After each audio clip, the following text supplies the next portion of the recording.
దేవుని మహిమ కలుగాక. Happy Christmas అండి మీ అందరికీ. ఈరోజు నిజంగానే ప్రపంచమంతా జరుపుకునే ఒకే ఒక పండుగ క్రిస్మస్ పండుగ. ఎందుకు తెలుసా? ఒకే ఒక కారణం. చూడండి, లూకా సువార్త 22వ అధ్యాయము మరి 10వ వచనము. అయితే ఆ దూత భయపడుకుడి, ఇదిగో ప్రజలందరికీ కలుగుబోవు సంతోషకరమైన శుభవర్తమానము. యేసు ప్రభు యొక్క జన్మ సంతోషకరమైన శుభవర్తమానం. అందుకే క్రిస్మస్ ప్రపంచమంతా జరుపుకున్నారు. కనుక ఉదయకాలన మీ సంఘాల్లో కూడా మీరు ఈరోజు సంతోషంగా వెళ్ళి దేవుణ్ణి స్తుతించండి. ఆయన కనుక ఈ లోకానికి రాకపోయింటే మనందరూ నిత్య నరకానికి వెళ్ళిపోయి ఉంటాం.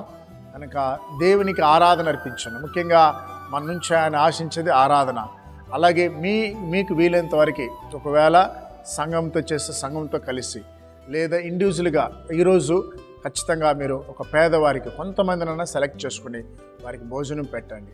మీ చేతులలో వారికి ఆ యేసయ్య ప్రేమను చూపించండి. వీలైతే అవసరం ఉన్న వాళ్ళు కొంత దేవుడు ప్రేరేపిస్తే బట్టలు కూడా మీరు సహాయించండి. ఈరోజు ప్రాముఖ్యంగా పరిశుద్ధాత్మదేవుడు మాకిచ్చిన యొక్క పరిచర్లో ఒక 200 మంది 50 మందికి బెడ్షీట్స్ ఇవ్వడానికి, ఒక 500 మందికి భోజనాలు ఇవ్వడానికి కృప చూపించాడు.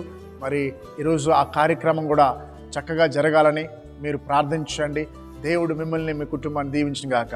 తండ్రి, నీకు వందనాలయ్యా. ఈరోజు క్రిస్మస్ జరుపుకుంటున్న ప్రతి ఒక్క బిడ్డల్ని ప్రపంచం అంతా జ్ఞాపకం చేసుకోండి.